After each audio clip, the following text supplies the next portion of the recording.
பண்ணிட்டு இருக்கோம். அழுது, ஆண்டவரே மன்னிச்சிருங்க, ஆண்டவரே ஏசப்பா மன்னிச்சிருங்கப்பா, தப்புதான் ஆண்டவரே, செஞ்சிருக்கவே கூடாது ஆண்டவரே, இப்படி பண்ணிட்டனே அப்படின்னு ஜெபம் பண்ணிட்டு இருக்கோம். ஆனா பாஸ்டர் நீங்க அழுகிறத பார்த்த உடனே பாஸ்டருக்கு ஐயோ இது பாவம் போல தெரியுது, ஆண்டவரே இன்னும் 2 வாக்குத்தத்தம் எக்ஸ்ட்ரா சொல்லி என் பிள்ளைக்காக ஜெபம் பண்ணும் அப்படின்னு.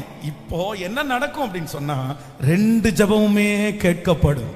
ஒரு மனிதன் தன் பாவத்திற்காக அறிக்கை செய்கிறான், இன்னொரு மனிதன் அந்த பாவத்தை மீட்ட ஆசீர்வாதத்திற்காக. ஊழியக்காரனுடைய ஜெபமும் கேட்கப்படும், உங்களுடைய ஜெபமும் கேட்கப்படும். அப்போ ஆண்டவர் என்னன்னா நம்மளை மாற்றுவதற்காக ஆண்டவர் கொடுக்கிற ஃபர்ஸ்ட் எச்சரிப்பிலே உடனே மாறிடணும். இது முதல் எச்சரிப்பு. ஆண்டவர் எப்பவுமே நம்மளை தண்டிக்கிறதுக்கு முன்னாடி எச்சரிக்காம தண்டிக்கவே மாட்டாரு. அவ்வளவு நீதி உள்ளவர். நம்முடைய ஆண்டவரை மாதிரி நீதி உள்ளவர்கள் யாருமே கிடையாது. அவர் நீதி உள்ள நியாயாதிபதி. அவர் நீதி உள்ள நியாயாதிபதி. அவரிடத்தில் எந்த தவறும் இருக்காது. அவர் ஒரு மனிதனை சோதிக்கிறார் என்றால் கண்டிப்பாக அவர் தவறு செய்ய மாட்டார். அவருடைய நாமத்திற்காக பக்தி வைராக்கியம் காண்பிக்கிற ஒரு நபரை கர்த்தர் ஒரு வழியிலே நடத்துகிறார் என்றால் என் தேவன் தப்பு பண்ண மாட்டார். என் ஆண்டவர் எங்கேயுமே தப்பு பண்ண மாட்டார். யாருடைய வாழ்க்கையிலையும் இயேசு தவறு செய்கிறவர் அல்ல. கண்டிப்பா உங்க வாழ்க்கையில கர்த்தர் தவறு செய்ய மாட்டார். அது 100% தப்பு பண்ண மாட்டார் ஆண்டவர்.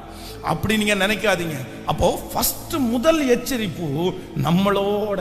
இன்றைக்கு இந்த சுத்திகரிப்பு ஜெபத்துல ஆண்டவர் உங்களோட ஃபேஸ் டு ஃபேஸ் கர்த்தர் உங்களோட டீல் பண்றாரா? ஒன் டு ஒன் கர்த்தர் உங்களை டீல் பண்றாரா?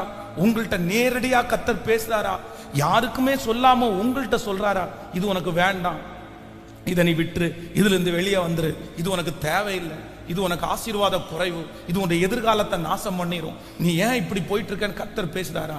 உடனே ஆண்டவருடைய பிள்ளைங்க என்ன பண்ணணும்னா, எஸ் லார்ட், நான் விட்டுறேன் ஆண்டவரே, நான் விட்டுறேன் ஆண்டவரே, அது எனக்கே தெரிஞ்சது மாதிரி இருக்கட்டும் ஆண்டவரே, என்னோடு கூட பேசினதா இருக்கட்டும் ஆண்டவரே, என்னுடைய கோபம் என்னோடே நீ ரொம்ப கோவப்படுற அப்படின்றத முதல்ல அந்த கோவப்படுறன்றத மனைவி சொல்ல மாட்டாங்க. நீங்க கோவப்படுறீங்கன்றத உங்க கூட வேலை செய்யறவங்க சொல்ல மாட்டாங்க. முதல்ல நீங்க கோவப்படுறீங்கன்னு உங்கள்கிட்ட சொல்றது யாரு? சத்தமா சொல்லுங்க. உங்களை என்னை நேசிக்கிற கர்த்தர் தான் ஃபர்ஸ்ட் நம்மகிட்ட சொல்லுவாரு. நமக்கு உள்ள இருக்கிற மனசாட்சி நம்மோட பேசும். என்ன பேசும் அப்படின்னு சொன்னா, நீ ஏன் இவ்வளவு கோவப்படுற?